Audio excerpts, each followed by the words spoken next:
আব্রাহাতুল আশরাম, এই আব্রাহা আল্লাহর বিরুদ্ধে নেমে গেছে, আল্লাহর ঘর ভাঙবে রওনা দিয়ে দিছে।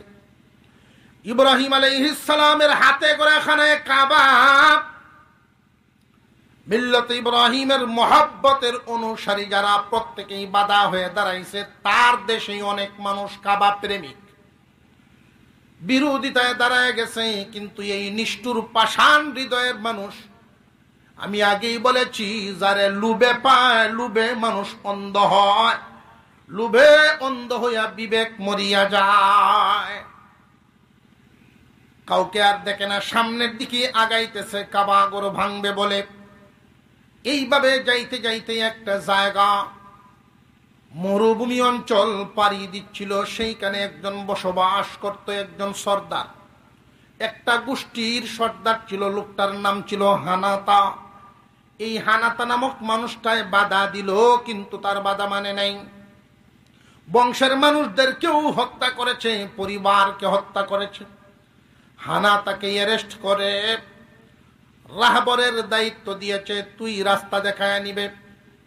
হানাতা এমন একজন মানুষ, প্রতি বছর কাবাগর সফর করে, হজের মৌসুমে হাজিদের খেদমত করে। আজকে রাস্তা দেখায় আনে কুখ্যাত একজন মানুষকে। হানাতা চোখের পানি ছাড়ে আর কান্দে, আল্লাহ, এমন একজন মানুষের সাথে আজকে বানাইলা যে তোমার ঘর ভাঙতে যায়। প্রতি বছর আমি তোমার ঘরের খাদেমদেরকে, তোমার ঘরের মেহমানদেরকে খেদমত করি, আর আজকে এই জালেমের সাথী হইলাম। তুমি আমার প্রতি নারাজ হইও না গো আল্লাহ। সামনের দিকে যাইতে যাইতে হঠাৎ হানাতার মাথায় এক বুদ্ধি আসছে। মক্কা নগরীর পাশের শহর, সেটার নাম তায়েফ। এত কাছাকাছির শহর তায়েফের সবজি মক্কার বাজারে বিক্রি হয়। তখনকার সময়ে তায়েফের যে সর্দার, তার নাম ছিল আবরিগাল। খুব বিচক্ষণ মানুষ, খুব বুদ্ধিমান। হানাতার মনে মনে, এই তায়েফ দিয়া যদি লইয়া যাই বাহিনীটার, আব্রাহারে আবরিগালে পায়, তাহলে বুদ্ধি দিয়া গুড়াইয়াও দিতে পারে, কাবাগরটা বেঁচে গেল। গুরান দিয়া নিয়ে যায়, তায়েফ দিয়া রওনা দিছে। যেই মাত্র আবরিগালের সাথে দেখা হয় আব্রাহার, আলোচনার পরে সিদ্ধান্ত হয়ে যায় কাবাগর ভাঙবে। আবরিগালে কয়, তুমি কাবাগর ভাঙো, সমস্যা নাই, আমার কোনো নিষেধ নাই, তবে আমার চেয়ারটা তুমি ঠিক রাখো। কাবাগর ভাঙার পরে যখন তুমি বিশ্বের সম্রাট হইবা, বিশাল শক্তিশালী সম্রাট, তখন আমার তায়েফ এবং আমার ক্ষমতার দিকে খেয়াল রেখো। লক্ষ্য করে শুনেন কথাগুলো, ইতিহাস থেকে শিক্ষা নেওয়া লাগে। নিজের পথ যদি ঠিক থাকে, ইসলামের ক্ষতি হইলেও দুঃখ লাগে না। এমন নাদান নালায়েক আমাদের আশপাশেও আছে না? না, ইসলামের ক্ষতি হয়ে যায়, তার পথ যদি ঠিক থাকে, ইসলাম যাও। আবরিগাল মার্কা চরিত্রের মানুষ, এদের দূরত্ব খুব বেশি দূর না, ধ্বংস খুব কাছাকাছি থাকে। আব্রাহা আর আবরিগাল দুজন একত্রিত হয়ে সামনের দিকে বাহিনী নিয়ে যাচ্ছে কাবাগর ভাঙবে বলে। খানায়ে কাবা থেকে একটু দূরে একটা জায়গার নাম মাগমাস, মক্কা নগরীর বসবাসকারী মানুষদের চারণ ভূমি। উট বকরি বেড়া ওইখানে লালন পালন করার জন্য ওই এলাকায় ঘাসের অনেক ব্যবস্থা আছে। ওই চারণ ভূমিতে তারা আইসা তাবু গাড়ছে। 8 মাইল দূরে মক্কা নগরী থেকে ওইখানে তাবু গেড়ে হানাতাকে দিয়ে একটা চিঠি পাঠাইছে, তুমি যাও, মক্কার মানুষ যদি আমার বিরোধিতা করে, আগে মানুষ মারবো, পরে কাবা ভাঙবো। আর যদি আমার বিরোধিতা না করে, আমার বিরুদ্ধে অস্ত্র না ধরে, তাহলে আমি শুধু কাবাগর ভেঙ্গে আমি আমার কাজ করে চলে যাব। কোনো নারী, শিশু বা বৃদ্ধ মানুষের উপরে আমি আক্রমণ করব না। চিঠিটা লইয়া হানাতা গেছে। রে মক্কার মানুষ, তোমাদের উপরে বিরাট বিপদ, বিপদটাও তোমাদের নিকটবর্তী। কি বিপদ? কাবাগর ভাঙার জন্য আব্রাহা বিশাল এক বাহিনী নিয়ে আসছে। তোমরা কি তার বিরোধিতা করবা নাকি কাবাগর ভাঙতে দিবা? মক্কার মানুষ বলতেছেন, এই মুহূর্তে আমরা সিদ্ধান্ত নিতে পারবো না, আমাদের একজন মুরব্বী আছেন, উনি যা বলবেন আমরা তা করব। এই মুরব্বীকে আপনার আমার পয়গম্বরের দাদা যান আব্দুল মুত্তালিব, খাজা আব্দুল মুত্তালিব তিনি আসছেন। আয়েশা দেখেন এই অবস্থা, কিরে হানাতা, চোখের পানি ছাড়ে আর কান্দে। এই চিঠিটা পড়ায়া যখন শুনাইলেন, আব্দুল মুত্তালিব বলেন, কিরে হানাতা, তুই কি আব্রাহারে বুঝাস নাই যে এই ঘর দুনিয়ার অন্য কোন ঘরের মতো না? এই ঘর আল্লাহর ঘর, এই ঘর আল্লাহর নবীগণকে দিয়া বানাইছেন। দুনিয়ার অন্যান্য ঘর সাধারণ মিস্ত্রি দিয়ে বানানো হয়, সাধারণ ইঞ্জিনিয়ার দিয়ে ডিজাইন করা হয়, আর এই ঘরের মিস্ত্রি আল্লাহর দুইজন পয়গম্বর, আর এই ঘরের ডিজাইনার হযরত জিবরাইল আলাইহিস সালাম। তুই কি বুঝাস নাই? এবং এই ঘরের যে বাজেটটা পাস হয়েছে, এক একটা দিনের মর্যাদা কম বেশি আছে না নাই? সময়ের মর্যাদার কম বেশি আসে না? জাগার দাম কম বেশি আছে না? এই ঘরটা যেই দিন বাজেট হয়, আল্লাহ পাক এই ঘর করার অনুমতি যেদিন দেন, এই দিনটা ছিল খুব দামি দিন। ইব্রাহিম আলাইহিস সালাম আর ইসমাইল আলাইহিস সালাম, পিতা পুত্র দুইজন আল্লাহকে খুশি করার জন্য পিতায় কুরবানি করেন, সন্তান কুরবানি হন। আল্লাহ পাক রব্বুল আলামিন ডাক দিয়া বলেন, জিবরাইল, আমি ইসমাইলের রক্ত চাই না, তাদের মন চাইছিলাম, মন পায়ে গেছি। পিতা এবং পুত্র দুজন দাঁড়াইছেন, দোয়া করতেছেন, আল্লাহ আমাদের পক্ষ থেকে কি কুরবানি কবুল করছো? হ্যাঁ, কবুল করছি। এই মুহূর্তে তুমি যা চাইবা আমি তা দিব। সুবহানাল্লাহ।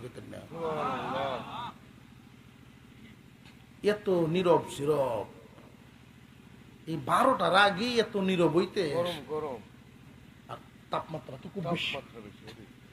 আপনারা জিমায়ালতাছে ফার্মের বিভিন্ন ফার্ম গুলোর মধ্যে দেখছি, যেদিন গরম বেশি হয় মুরগি লড়ে না। মানুষের অবস্থা, মানুষও তো একটা প্রাণী, স্বাভাবিক। যখন গরম বেশি থাকে তখন জিমাইতে তাই আর লড়তে মন চায় না, ঠেলা দিল হেমে যা। গরম দেখছি এরকম করতে তাই, গোলা ভান্ডার দূরাত দেয়। কালকে ছিল 37, আজকে 40 হয়ে গেছে। এই তো ওয়াজ একান্ত আর একানো জানগা লাগে। আমরা দায়ী এর জন্য। প্রাকৃতিক ভারসাম্য আমরা নষ্ট করে ফেলছি। এখানে এমন কি আছেন জীবনে গাছ কাটছেন কয়টা আর লাগাইছেন কয়টা? গাছ কাটছেন কয়টা আর লাগাইছেন কয়টা জীবনে? গাছ লাগানো যে একটা ইবাদত, এটা অনেকে জানেই না। গাছ লাগানো ইবাদত, সওয়াবের কাজ। এই গাছ জিকির করে, এই জিকির আপনারা আমলনামায় জমাইব। এই গাছ অক্সিজেন দেয়, এর সব আপনারা আমলনামায় জমা হয়, সদকায়ে জারিয়া। এগুলো মানুষ ভুলে গেছে।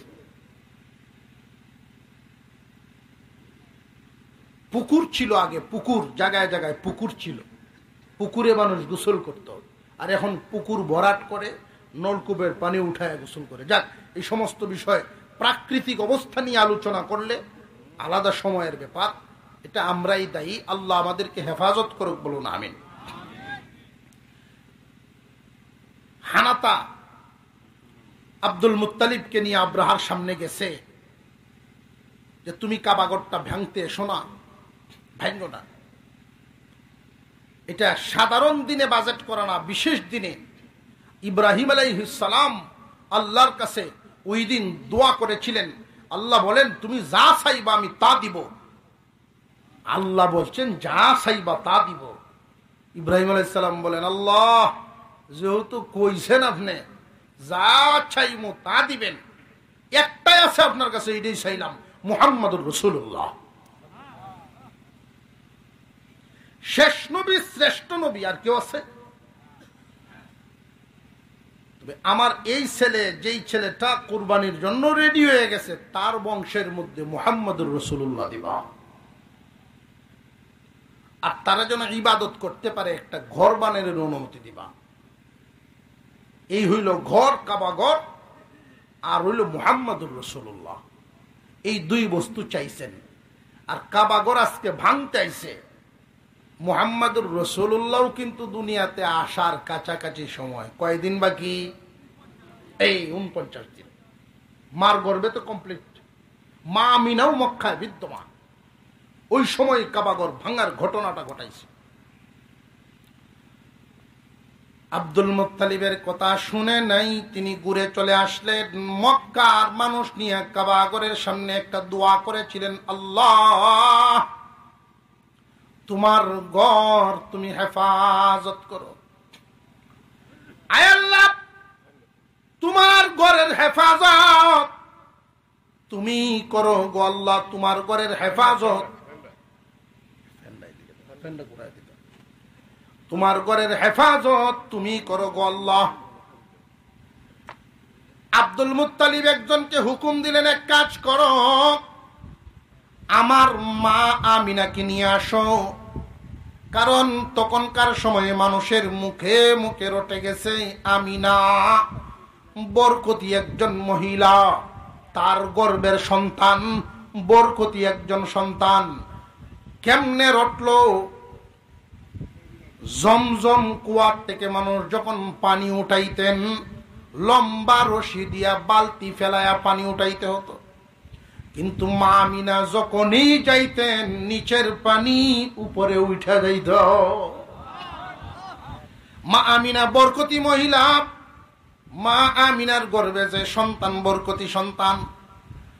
আব্দুল মুত্তালিব একজনকে পাঠায় দিলেন, আমিনাকে নিয়ে আসো, আমার পাশে দাঁড় করাও। হয়তো ভাই বরকতি সন্তানের উসিলায় আল্লাহ দোয়া কবুল করে নিবেন।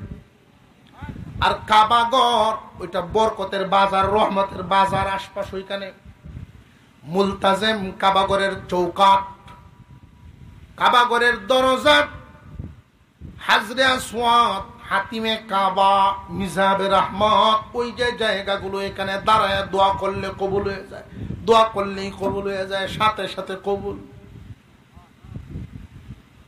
মা আমিনাকে সাথে নিয়ে দাঁড়াইয়া আব্দুল মুত্তালিব দোয়া করেছিলেন, আল্লাহ তোমার ঘরের হেফাজত তুমি করো। দোয়া করে যখন কান্নাকাটি করে বিদায় হলেন, যে তোমরা তোমাদের মতো গিয়ে সেই বয়ে যাও, তোমরা যার যার আশ্রয়স্থলে লুকায়া যাও, আল্লাহর ঘরের হেফাজত করবেন কে? আব্রাহা আইছে তার বাহিনী নিয়ে, শিকল বেঁধে ফেলছে হাতির গলায়, 8টা হাতির গলায় শিকল বেঁধে নিয়ে আসছে। যেই মাত্র কাবা চত্বরে ঢুকতেছে, হানাতা মাহমুদ নামক যেই হাতির উপরে আব্রাহা বসা, ওই হাতির কানে কানে শুধু বলছে, মাহমুদ রে, ওই যে দেখা যায় কালো ঘর, ওইটাই তোর আর আমার আল্লাহর ঘর। এই হাতি তো মানুষের কথা বুঝে, অত আর সামনের দিকে কদম বাড়ায় না। আব্রাহা চাবুক মারে, শাস্তি দেয়, শুল ঢুকায় দেয়, এরপরে ওই হাতি সামনের দিকে যায় না, ডানে বামে পিছনের দিকে যায়, সামনের দিকে আর যায় না। এই সূরার নাম হাতির নামে নামকরণ করে ইতিহাস রেখে দিয়েছেন আল্লাহ তাআলা, যে এই মুহূর্তে আব্রাহা শাস্তি দেয় হাতিটাকে সামনে যাওয়ার জন্য, আর হাতি যায় না সামনে, পিছনে থাকে। কাবাগর ভাঙার উদ্দেশ্য আব্রাহার, কাবাগর না ভাঙার উদ্দেশ্য হইল এই হাতিটা। কোন কোন সময়ে মানুষের চাইতে প্রাণীর দাম বেড়ে যায়, মানুষ প্রাণীর চেয়েও নিকৃষ্ট হয়ে যায়। কোন সময় মানুষ যদি অমানুষ হয় পশুর চেয়ে নিকৃষ্ট হয়, আর মানুষ যদি মানুষ হয় ফেরেশতার চেয়েও দামি হয়।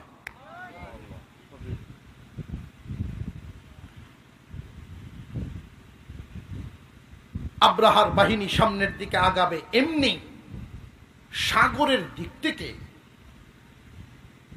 আবাবিল শব্দের অর্থ হলো দল।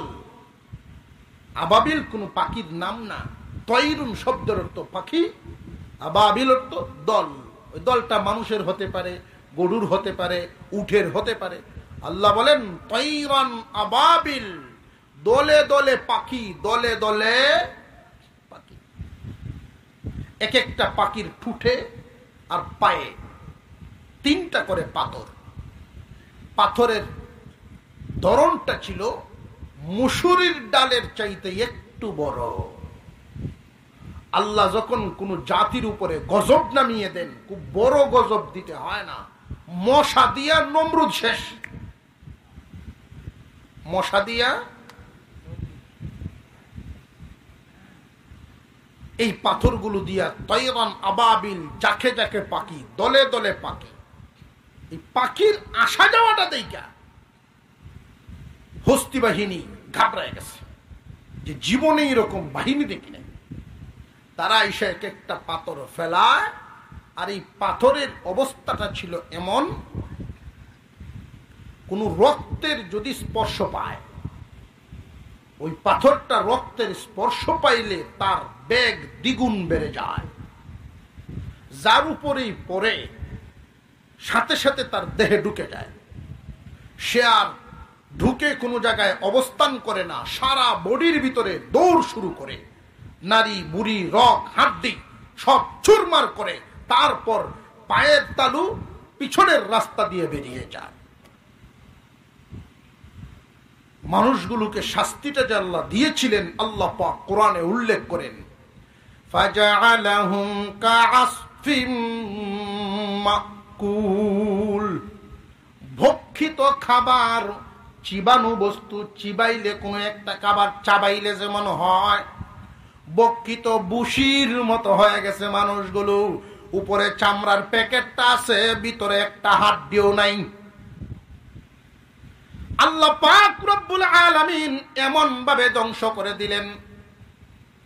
তার চক্রান্ত ছিল সে বিশ্বের সম্রাট হবে, কাবাগর ভাঙবে, বিশ্বের সম্রাট হবে। অথচ আল্লাহ এই চক্রান্তকে নস্যাৎ করে উল্টা করে দিলেন।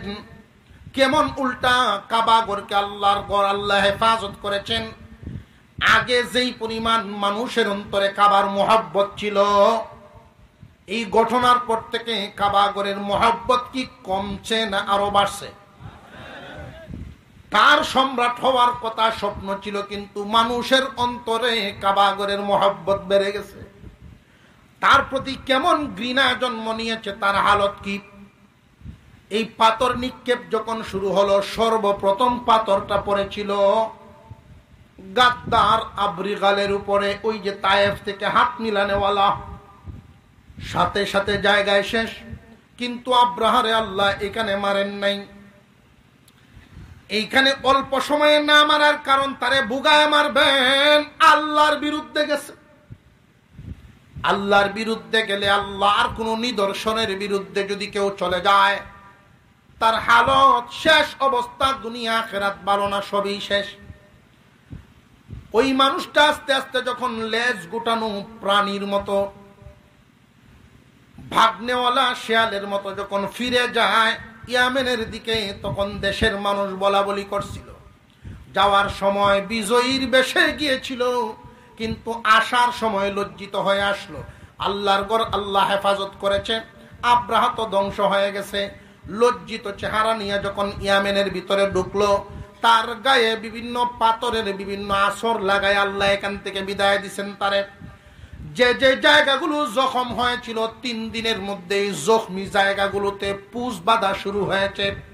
সপ্তাহের মধ্যেই এই পুষগুলো দুর্গন্ধে পরিণত হচ্ছে। আশপাশে নিজের মানুষরাও থাকতে অসম্ভব, টাকাটা কোনোভাবেই সম্ভব হচ্ছে না। পর্যায়ক্রমে প্রাসাদ থেকে তারে বের করতে বাধ্য হয়েছে। পরিত্যক্ত এক জায়গায় রাখে, দূর থেকে মানুষ তারে খাবার দেয়। এই রকম লাঞ্ছনা বঞ্চনার ভিতর দিয়ে দুনিয়া ছাড়ে, লাঞ্ছিত করে আল্লাহ তারে দুনিয়া থেকে বিদায় দেন। এখান থেকে শিক্ষা হলো এই, সব সময় যদি সঠিকটার পক্ষে থাকা, আল্লাহর নিদর্শনের পক্ষে থাকা, আমার মনের পক্ষে না আল্লাহর পক্ষে থাকা। আমার মন চাইবে একটা, দেখতে হবে এটা কি আল্লাহর চাওয়া আছে কিনা, আল্লাহ পাকের পছন্দ কিনা। অনেক সময় দেখা গেছে বিভিন্ন জায়গায় মসজিদের চাঁদা, মসজিদের উন্নয়ন কাজ চলতেছে। এখন কমিটির মধ্যে যদি পছন্দ মতো লোক সভাপতি না হয়, তাহলে এক ফাড়া সভাপতি হইলে আর এক ফাড়ার মানুষ খেপিয়া হ্যাঁ মুষ্টিবন্ধ রয়েছে। এটা কি ব্যক্তির বিরুদ্ধে গেল না মসজিদের বিরুদ্ধে গেল? তার মন মতো লোক হইছে না, এই জন্য কি মসজিদের বিরুদ্ধে আমি চলে যাব? কখনো যেন এমন না হয়। এই বিষয়গুলো হয়, এই জন্য এই কথাগুলো আপনাদেরকে শোনায়া দেওয়া। মুসলমান ইমানদার ভাইরা আমার, যুগে যুগে ইসলামকে নস্যাৎ করার জন্য ইসলামের বিরুদ্ধে বিভিন্ন ধরনের দল, গোষ্ঠী, ব্যক্তি তারা কাজ করেছে। আল্লাহ পাক রব্বুল আলামিন ইসলামের হেফাজত করেছেন, কারণ তিনি ঘোষণা দিয়েছেন, নাহনু নাযালনা যিকরা ওয়া ইন্না লাহু লাহাফিজুন। কোরআন নাজিল করেছি আমি, আর ইহার হেফাজতের জিম্মাদারিও নিলাম আমি। আল্লাহ যদি কোরআনের হেফাজতের জিম্মাদারি নেন, কার এমন ক্ষমতা আছে একটা হরফ বদলাবে? আসেনি কেউ? ইসলামের ইতিহাসে একজন বীর বাহাদুরের নাম ছিল খালিদ ইবনে ওয়ালিদ রাদিয়াল্লাহু তাআলা আনহু। উনি জীবনে যত যুদ্ধে অংশগ্রহণ করেছেন, জীবনে কোনোদিন হার মানেন নাই। যত যুদ্ধে উনি সেনাপতির দায়িত্ব পালন করেছেন, সমস্ত যুদ্ধে জয়লাভ করেছেন। এমনকি হযরত উমর ফারুক রাদিয়াল্লাহু তাআলা আনহু হঠাৎ একদিন সেনাপতির পদ থেকে ওনারে নামায়া দিলেন, সাধারণ সৈনিকের কাতারে বসায়া দিলেন। কেউ কারণ জিজ্ঞাসা করলে হযরত উমর রাদিয়াল্লাহু তাআলা আনহু বলেন, খালিদ ইবনে ওয়ালিদ যে কোনো দেশের সাথে, যে কোনো দলের সাথে যখন যুদ্ধে লিপ্ত হয়, কোনদিন খালেদ পরাজয় বরণ করে না, জয়লাভ করে আসে। এই পরিস্থিতিতে যদি সাধারণ সৈনিকদের অন্তরে বা সাধারণ মানুষদের অন্তরে এই রকম কোন রোগ ঢুকে যায়, এরকম চিন্তা ঢুকে যায়, খালেদ থাকলে জিতব নিশ্চিত, খালেদ থাকলে জিতব নিশ্চিত, মানুষের ধ্যান ধারণা যেন খালেদ নির্ভর না হয়, জিতানুর মালিক হলো আল্লাহ। মুসলমানদের সৈনিকরা খালেদের সাহসে যুদ্ধে লিপ্ত হবে না, আল্লাহর উপর ভরসা করে যুদ্ধে যাবে। এই কারণে আমি খালিদ ইবনে ওয়ালিদকে সেনাপতির পদ থেকে নামাইয়া সাধারণ সৈনিকের কাতারে নিয়ে গেছি। আমি দেখতে চাই মুসলমানদের সৈনিকদের মানসিক বল কি খালেদের উপর নাকি এদের ভরসা আল্লাহর উপর। কথা বুঝে আসতেছে আপনাদের? খালিদ ইবনে ওয়ালিদ রাদিয়াল্লাহু তাআলা আনহু এমন মানের একজন সৈনিক, যুদ্ধে শাহাদাত বরণ করেন নাই। উনি গাজী অবস্থায়, বার্ধক্য অবস্থায় যখন বিছানায় শোয়া, আফসোস করতেছেন আর বলতেছেন, আফসোস করতেছেন আর বলতেছেন, জীবনে কত যুদ্ধে সামিল হলাম, শাহাদাত বরণ করতে পারি নাই। যদি শহীদ হতাম তাহলে বিছানায় তো আমার কষ্ট করা লাগতো না। কেন আল্লাহ পাক শাহাদাতের মর্যাদাটা আমাকে দিলেন না? আমি কেন শহীদ হলাম না? এই আফসোসের হালতে উনার বিবি ছিলেন বড় দিনদার। বিবি ডাক দিয়া বলেন, স্বামী হে, আপনার মনে হয় স্মরণ নেই আল্লাহর পয়গম্বরের জবান মুবারক থেকে একখান বাণী আল্লাহর রাসূল বলেছেন, খালেদ সাইফুল্লাহ, খালেদ হলো আল্লাহর তরবারি। আপনি যদি শহীদ হয়ে যান, আপনি শহীদ হয়ে যান, এমন কোন তরবারি আছে আপনাকে শহীদ করে? আল্লাহর রাসূল বলেছেন, আপনি খালেদ সাইফুল্লাহ, আল্লাহর তরবারি। সুতরাং দুনিয়াতে এমন কোন তরবারি নেই যে আল্লাহর তরবারি ভাঙ্গে। কথা বুঝে আসতেছে? সুতরাং ইসলাম হেফাজতের জিম্মাদারি যেহেতু আল্লাহ নিয়েছেন, ধ্বংস করার ক্ষমতা কারোর নেই।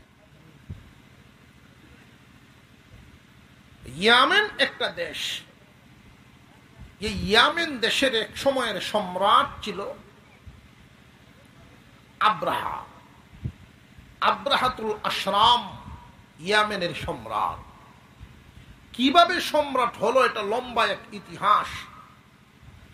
আব্রাহা জন্মগতভাবে দেশের সম্রাট না, সে ছিল হাবশা দেশের একজন সেনাপতি, একজন আর্মির মেজর। এই আব্রাহা আরেকজন মেজর ছিলেন আরবাত। তারা দুইজন যুদ্ধ করার জন্য ইয়ামেনে এসে যুদ্ধে জয় লাভ করে ইয়ামেন দেশ দখল করে ইয়ামেনের সম্রাট হয়। তো একজন মেজর থেকে যখন দেশের সম্রাট হয়, তার মনের হালত, মনের স্বপ্ন দিন দিন বাড়তেই থাকে। দেখবেন মানুষের একটা খাসলত আছে। মানুষের খাসলত হইল পেট ভরে না, স্বপ্ন শেষ হয় না। মনে মনে যদি এরকম ধারণা করে, সোনের গড্ডা ভাঙ্গিয়া একটু টিন লটকাই থাকতাম কয়টা, এই কয়টা টিন লটকানির একটা আশা। যেই টিনের গরবান্দার তৌফিক হয়ে গেল, তখন মনে স্বপ্ন জাগে কয়টা ইট আনতাম। ইট লটকানিও যখন শেষ হয়ে যায়, তখন কইব হার সারটা যদি ডাইলেও থাকতাম। মরার আগ পর্যন্ত আকাঙ্ক্ষা শেষ হয় না। বিলও ফজরের ভোরে যায়, সারাদিন বিলই থাকে। দুপুরের খাওয়ান, পাগারের ভালো। এটা বন্ধ করো, লাগবে না, আপাতত কিছু বন্ধ রাখো। সারাদিন পরনের কাপড়টা শুহায় না। এমত অবস্থায় আল্লাহর কাছে দোয়া করে, আল্লাহ তুমি যদি একটু ছাউনি করতা, একটু যদি রহম করতা, 5টা ওয়াক্ত নামাজ তোমার ঘরও গিয়া পড়তাম। আল্লাহর কি মেহেরবানি, দোয়া কবুল হয়ে গেছে। দুঃসম্পর্কের এক আত্মীয়র মাধ্যমে ছেলে একটা বিদেশ গেছে। এখন প্রতি মাসে যেহেতু একটা টাকা আসে, আগের কষ্টের দিন রইছে না একটু বদলিছে। মাসে মাসে যেহেতু একটা টাকা ওটা ব্যাংক থেকে গিয়ে উঠাইতে পারে, আগের কালা দিন নাই, ওটা লাল দিন শুরু হয়েছে। আসর মাগরিব এসা এই 3 ওয়াক্ত সময় ওটা বাজার ওই আড্ডা দিয়ে কাটায়। বিলো যে দোয়া করতো সেই দিন সেটা ভুলে গেছে, যে একটু ছাউনি করো, নামাজ ভাস করতে পারো। মনে আছে না? ভুললেছে, ভুলে গেছে। এইভাবে দিন যাইতে যাইতে কিছুদিন পরে তার ছোট ছেলেও বিদেশ যাওয়ার বয়স। ছোটরাও গেছে, আর আগেরটার বেতন বাড়ছে। এখন বেটার শরীর ও চর্বি কি আর একটু বাড়ছে না? এখন কেউ কেউ তার কানে কানে কয় যে ভাই সাহেব, আল্লাহ যে ছাউনিটা আপনারা করছে, আর যেই টিহা পয়সা আর যে সুখটা আপনি পড়ছেন, ইচ্ছা হলে তো ইলেকশনটাই করতার। মনে মনে ভাবদাসি মেম্বার এটা খারইয়াম বেড়া হুস্টার টাঙ্গাইয়া শুভেচ্ছা স্বাগতম বয়া দিছে। আর এলাকার মানুষেও যা গরিব থেকে ধনী হয়েছে, মানুষের দরদ বুঝবো, দিছে বুট দিয়ে মেম্বার বানায়। যেই পরিষদে গিয়ে ঢুকলো, মেম্বারের চেয়ারও বইয়া চেয়ারম্যানের চেয়ারটার দিকে ছায়া থাকে। হেডের যাই তারতাম। মানুষের অবস্থাটা বুঝতেছেন? এটা হলো মানুষের মন। এই মন তৃপ্ত হওয়ার জায়গা দুনিয়া না, মনের সকল আশা পূরণ হওয়ার জায়গা দুনিয়া না। এই মনের সকল আশা পূর্ণ হওয়ার একটা জায়গা আল্লাহ বানায় রাখছেন, সেই জায়গাটার নাম হলো জান্নাত। আব্রাহারে লুবে পাইছে, লুবে পাইছে। আর যারে লুবে পায় জেনে রাখবেন, লুবে মানুষ অন্ধ হয়। লুবে কি হয়? হুজুরে কয় লুবে মানুষ অন্ধ হয়। কেমন অন্ধ হয়? কেউ যদি লুবি হয়ে যায়, আপন বোনের ওয়ারিশ, বোনের হক টোকায় খাইব, চোখে দেখবে না। অন্ধ মানে চোখ অন্ধ, যে না বিবেক অন্ধ হয়ে যায়। যারে লুবে পাইছে, বিবেক তার অন্ধ হবে। মসজিদের টাকা খেয়ে ফেলবো, গুরুস্থানের বাজেট খেলবো। আপনারা লড়া সরা বুঝতেছি না। সারা মাস রোজা রাখকে এত দুর্বল হইস, একটু হা কোথান খাতান একটু দেখি আপনার।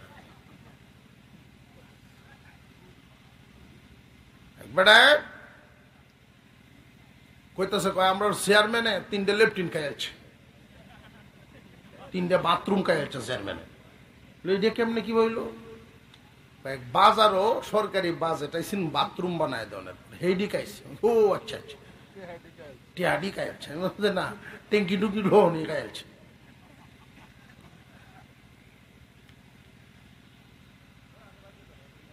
মানুষ যখন বিবেকহীন, বিবেক অন্ধ হয়ে যায়, লুবে পাইলে মানুষ বিবেক অন্ধ হয়ে যায়। তবে জেনে রাখবেন, লুব নামক এই দোষ যদি কারোর উপরে সোয়ার হয়ে যায়, লুবে যদি কেউ রে পায়া বয়, লুবে লুবে বেশ কম আছে। একটা হইল দুনিয়ার লুব, আর একটা হইল সব কামানির লুব, পরকালের লুব। দুইটা কি সমান? জোরে কর না, একটু লাড়াচাড়া দেখি আপনারা। লুব হযরত ইদ্রিস আলাইহিস সালাম কেউ একবার পাইছে। আল্লাহর নবী ইদ্রিস আলাইহিস সালাম, ওনার কাছে জিবরাইল আমিন আসছেন। আয়েশা বলেন, ওগো আল্লাহর নবী, আল্লাহ আপনার প্রতি খুশি হইয়া আপনার জন্য একটা সুসংবাদ পাঠাইছেন। যে কি সুসংবাদ? যে এই মুহূর্ত থেকে আপনি যত আমল করবেন এর ডাবল সওয়াব পাইবেন। আমল করবেন 1টা, সওয়াব পাইবেন 2টা। দান করবেন 1 টাকা, সওয়াব পাইবেন 2 টাকা। নামাজ পড়বেন 2 রাকাত, সওয়াব পাইবেন 4 রাকাতের, অর্থাৎ ডাবল পাইবেন সব। ইদ্রিস আলাইহিস সালাম এই সংবাদ পায়া মনে মনে ভাবতেছেন, কয়টা দিন হায়াত যদি আমি পাইতাম পারি, তাহলে তো সব কামানোর জন্য আমার সহজ হয়ে গেল। যেহেতু ডাবল হয়, আমি যা করি ডাবল হইব, যা করবো ডাবল হইব। উনারে তো লুবে ভাইয়া বসে। অবশেষে জিবরাইল আমিনের কাছে উনি দরখাস্ত জানাইলেন যে আল্লাহর কাছে আপনি কিছুদিন বইলে আমার হায়াত বাড়াইয়া দেন। উনারে এই হায়াত বাড়ানোর লুবে ভাইল দুনিয়াতে বাছার লোভ। উনার লোভটা কি দূষণীয় না প্রশংসনীয়? আপনারা কি আমাদের কথা বুঝেন? একটু হু হা কম লাগবো তো।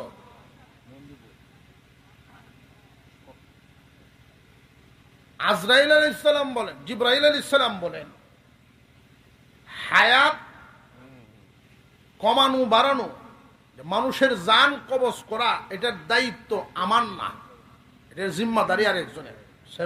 চেয়ার দেন একটা,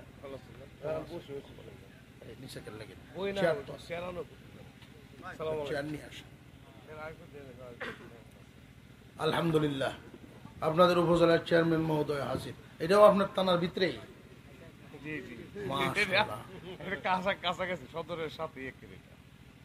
আমি তো অনেক কোন ঘুরিয়ে কাটিয়ে আইলাম, বোঝা যাচ্ছে অনেক দূর লাগছে আমার কাছে। আলহামদুলিল্লাহ, তো একদম কাছে। যত মাহফিলে আসি তারাই আল্লাহর বান্দা আছেন। আল্লাহ পাক নেক হায়াত দেখ, কবুল করেন, বলুন আমিন। সব লোভ ভালো না, কোন কোন সময় লোভে মানুষ ধ্বংস হয়। লোভে কি হয়? যেমন হইছে আব্রাহা, ইয়ামেনের সম্রাট, একজন আর্মি থেকে সম্রাট হইয়া এক দেশের সম্রাট হওয়াতে সে তৃপ্ত না। তার মনে এখন লোভ আসছে কি, যে আমি সারা দুনিয়ার সম্রাট হতে চাই। সারা দুনিয়ার সম্রাট তখনকার আমলে,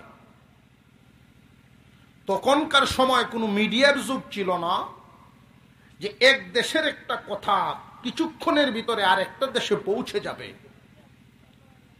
এইরকম সুযোগ সুবিধা তখন ছিল না। এখন তো যদি আমরা এখানে একটা আজকের এই অনুষ্ঠানের চিত্রটা যদি চেষ্টা করি, যে সামান্য সময়ের ভিতরে পৃথিবীর এক প্রান্ত থেকে আরেক প্রান্তে পৌঁছায় দেওয়া সম্ভব, কিন্তু তখনকার সময়টা সম্ভব ছিল না। আব্রাহার অন্তরে যে লোভ জাগলো, সে দুনিয়ার সম্রাট হবে, বাস্তবায়ন কেমনে করা যায় এই চিন্তায় তারে ঘুমাইতে দেয় না। অবশেষে সিদ্ধান্ত নিল, চিন্তা করে একটা রাস্তা বের করে সিদ্ধান্ত নিল যে আমি এমন একটা কাজ করব, তামাম দুনিয়ার মানুষের নজর যেন আমার কাজের দিকে আসে। কিভাবে? যে পৃথিবীতে একটা জায়গায় এমন আছে যে পৃথিবীর সমস্ত দেশের মানুষের নজর সেখানে, সেটা হলো কাবাগর। কথা বুঝে আসতেছে? কাবাগরে সমস্ত মানুষের নজর তাকে ওইখানকার সাথে সম্পৃক্ত করে যদি কিছু একটা ঘটাইতে পারি বা করতে পারি, এক বছরের মধ্যেই তামাম দুনিয়ার কোনায় কোনায় আমার এই খবর পৌঁছে যাবে।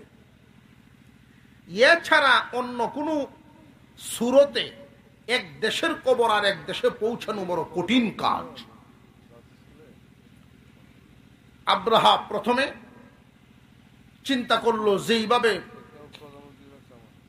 মিল্লত ইব্রাহিম আলাইহিস সালামের হাতে গড়া আল্লাহর হুকুমে ইব্রাহিম আলাইহিস সালাম, ইসমাইল আলাইহিস সালাম মিলে যে কাবাগর বানাইছিলেন, এই ঘরের দিকে মানুষের যেই নজর, আমিও এমন একটা ঘর বানাবো যেই ঘরের দিকে মানুষের নজর থাকে। একটা গির্জা বানানোর সিদ্ধান্ত নিল, গির্জা বানাইয়াও ফেলল। এমন ভাবে বানিয়েছে তার গির্জাটা, তখনকার সময়ে যখন চিন্তাও করা যায় না, বিদ্যুতের কোনো আবিষ্কার ছিল না, অথচ আব্রাহার সেই গির্জার ছাদের উপরে এমন পাথরের কিছু লাইটিং করেছিল, আলোকিত পাথর দিয়া, যেটা 30 মাইল দূর থেকে সেই আলোটা দেখা যাইত। বিশাল অঞ্চল আলোকিত করে ফেলত। যখন এই কাজ সম্পন্ন হলো, সারা পৃথিবীর থেকে মানুষ সেখানে গিয়ে ভিড় করতে লাগলো, দেখার জন্য যায়। আব্রাহাম মনে মনে ভাবতেছে, আমার কাজ মনে হয় সফলতার দিকে যাচ্ছে। যেইভাবে প্রতি বছর মানুষ মক্কায় গিয়ে শামিল হয় হজ আদায়ের জন্য, এইভাবে প্রতি বছর মানুষ গির্জায়ও আইসা শামিল হবে আল্লাহর ইবাদতের জন্য। যেইভাবে হজের একটা মৌসুম আছে, এইভাবে আমি গির্জায় আসারও একটা মৌসুম দিব। পৃথিবীর যত খ্রিস্টানরা আছে, সমস্ত খ্রিস্টানরা যেন এই গির্জায় সে হজ পালন করতে পারে, এই জন্য আমি আমার একটা কাবাঘর এই গির্জারে নতুন কাবা হিসাবে সে ঘোষণা দিল। একটা হলো আল্লাহর নিদর্শন, আল্লাহর বানানো, আর একটা হলো মানুষের বানানো। দুইটা কি সমান? আর একটু জোরে কর। পদ্মা সেতু আমার দেশের একটা অহংকার, গর্ব। এই পদ্মা সেতু দেখার জন্য দলে দলে মানুষ যায় না? তো একবার দেখলে পরে আর একবার আর যাইতে চায়। যদি কেউ রে কয় যে তোর আর গাড়ি ভালো লাগতো না, যেহেতু তোরা একবার দেখে আইসস, রাস্তা সিনানির লেগে আমার সাথে ল, পয়সা লাগতো না, এরপরেও ল, যাইতো না, না মাথা ঘোরায়, বমি হয়। কিন্তু আল্লাহ পাকের নিদর্শনের অবস্থার দিকে একটু লক্ষ্য করে দেখেন। সূরাতুল ফাতিহা প্রতি রাকাতে নামাজে আমরা তিলাওয়াত করি, কোনদিন কারোর অন্তরে এমন আকাঙ্ক্ষা আসে নাই, এমন কথা কারোর অন্তরে উদয় হয় না যে এই সূরা বদলায় দিলে ভালো হইতো। বরং যত পড়া হয় ততই মজা লাগে, যত পড়া হয় ততই মজা লাগে। খানায়ে কাবা এমন একখান ঘর, যারা একবার মক্কা নগরীতে সফর করেছেন, হজ করেছেন, কাবাঘর দেখে আসছেন, দেখে যখন দেশে চলে আসেন, যখনই মনে হয়ে যায় কাবাঘর দেখার ইচ্ছা আবার জাগে। খানায়ে কাবা এমন একখান ঘর, একবার তাকাইলে 20 বার রহমত নাজিল হয়। আল্লাহর ঘর দেখার স্বাদ মিটে না, যত দেখি ততই ভালো লাগে। এই জন্য অনেকেই আছেন বারবার উমরা করতে যান, বারবার সফর করতে যান।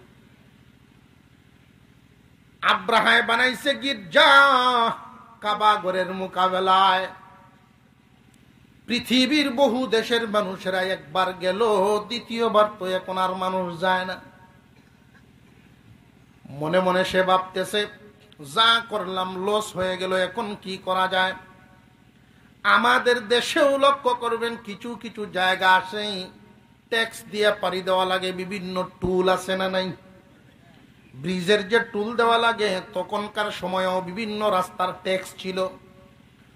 আব্রাহা বুদ্ধি করে বসলো, আমি তামাম দুনিয়ার থেকে ট্যাক্স নিব, বিশেষ করে আরব, দক্ষিণ আরবের যে সমস্ত রাস্তাগুলো সিরিয়ার থেকে বাণিজ্যিক পথ রাস্তা, আমি এমন একজন সম্রাট হব, আমাকে যেন খাজনা দিতে বাধ্য হয়, ভয় ভীতি ঢুকায় দিব তামাম পৃথিবীর রাজা বাদশাদের অন্তরে।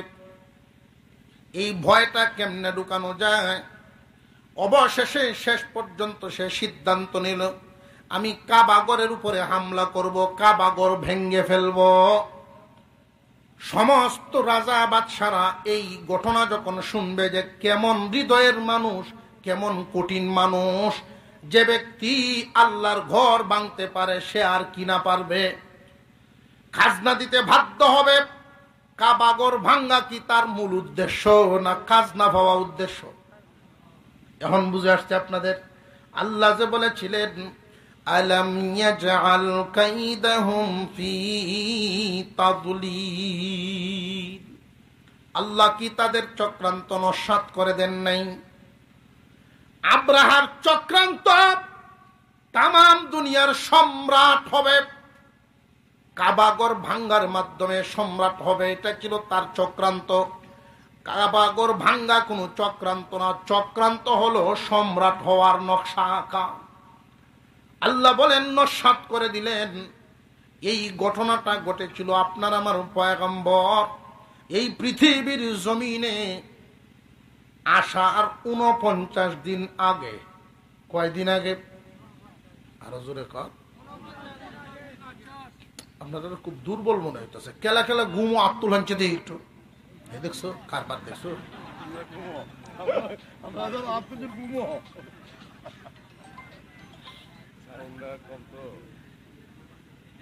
এর দ্বারাই আমি এর দ্বারা আমি আপনারা একটু ভাঙ্গায় দিই আর কি, অমনোযোগীরা একটু ভাঙ্গায় দিই। মাঝে মাঝে লাড়াছাড়া দিলে বোঝা যায় আপনারা কোন হালতে আসেন। অনেকেই এখানে বসা কিন্তু ঘুরতেছে তারা বাজারও। আমি এদিক দিক তো আইসি, সাউন্ড শুনে আইসি। আল্লাহ পাক রব্বুল আলামিন এই সমস্ত কাজে শামিল করান, এটা আল্লাহর এক বিরাট নিয়ামত, বিরাট একটা নিয়ামত। আপনারা যারা বসা আছেন কথা কি বুঝতে অসুবিধা হয়? কথা শোনা যাচ্ছে না? যেহেতু জেনারেটর চলতেছে ভলিউমে অসুবিধাও হইতে পারে। কথা বুঝতেছেন তো ইনশাল্লাহ?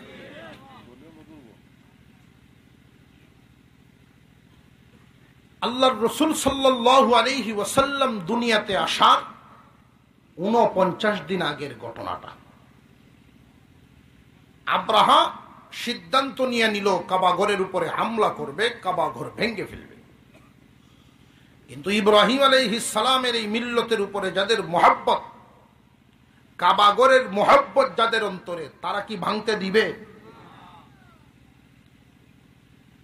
হাবশার বাদশা ছিল তখনকার সময়ে, তার লকব ছিল, উপাধি ছিল নাজ্জাশী। এই নাজ্জাশীর কাছে অনুমতি চাইল, আপনি কি বলেন? আমি কাবাগর ভাঙতে চাই, এর মাধ্যমে তামাম দুনিয়াতে একটা ভীতি প্রদর্শন করতে চাই, যাতে সমস্ত রাজা সম্রাটেরা আমাকে খাজনা দেয়, আমি বিশ্বের সম্রাট হতে চাই। নাজ্জাশী বলল, ঠিক আছে, তোমার ইচ্ছা এরাদা,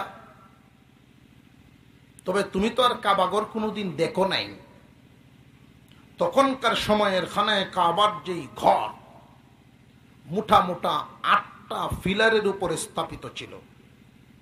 এই 8টা পিলার যেন একসাথে তুমি ভাঙতে পারো, আর তোমার এই ভাঙার দৃশ্যটাও মানুষ দেখে, পৃথিবীর কোনায় কোনায় কথাটা পৌঁছে, তোমার ভয়ঙ্কর একটা রূপ এটাও মানুষকে প্রদর্শন করাতে হবে। নাজ্জাশী বড় বড় 8টা হাতি দিল। এই 8 হাতির গলায় শিকল বাঁধবে আর 8টা পিলারের সাথে বাঁধবে, এক টান দিয়ে কাবাগর জমিনে ফেলে দিবে। নাউযুবিল্লাহ। বড় একটা হাতি দেওয়া হয়েছে, সেই হাতির নাম ছিল মাহমুদ। তখনকার পৃথিবীতে নজিরবিহীন হাতি ছিল সেটা। হাতি নিজের ভাষাও বুঝত, মানুষের ভাষাও বুঝত। প্রত্যেক প্রাণীর নিজস্ব একটা ভাষা আছে, সেই ভাষাটা ছাড়া অন্য ভাষা সে বুঝে না। মানুষের কথাবার্তা কি গরুরে বুঝে? গরুর আলাদা একটা ভাষা আছে না? আপনি আলবাওয়ার সময় দেখছি মানুষে যখন টাইট, এটা কি বুঝে? হ্যাঁ, আবার ডাইনে পাওয়া যাইতেছে। এমনি যদি জিগান যে কিরে ঘাস খাইবে, কিছু কইব, স্বাভাবিক কথাবার্তা বুঝতো না। মহিলা মা বোনরা কি একটা আওয়াজ দিলেই সকল মুরগা মুরগি হক একটা নড়ে যায়। আপনি সারাদিন আপনার বাসাটা শুনছেন যে কিরে মুরগিটি কই, তোরা আয় দেখি, একটা নিয়ে আইয়ে দেখ। তাহলে প্রত্যেক প্রাণীর আলাদা একটা ভাষা আছে, সেটা ছাড়া ভিন্ন কথা সে বুঝে না। কিন্তু মাহমুদ নামক হাতিটা তাদের নিজস্ব ভাষা বুঝত, মানুষের কথাও সে বুঝত। বিশাল আকারের এই হাতি নাজ্জাশী পাঠাইছে, ও আব্রাহা, এই হাতির উপর তুমি সোয়ার হইবা, 8টা হাতি সাথে নিবা, বিশাল বাহিনী নিয়ে কাবাগরের উপরে হামলা করো, যাও, অনুমতি দিলাম। আব্রাহা ঘোষণা দিল, রওনাও হয়ে গেল। আব্রাহাতুল আশরাম লুবে পাইছে যারে, লুবে মানুষ ধ্বংস হয়। মানুষকে যখন আল্লাহ তাআলা ধ্বংস করেন, বুদ্ধি মস্তিষ্কটা তার বিকৃত করে দেন, সঠিক সিদ্ধান্তে যাইতে পারে না, সিদ্ধান্তে তার ভুল হয়। আল্লাহ যদি চান কাউকে সফলতা দিবেন, আল্লাহ যদি চান ধ্বংস করে দিবেন। এই জন্য হর হামেশা সর্বহালতে আল্লাহর উপরে ভরসা করা।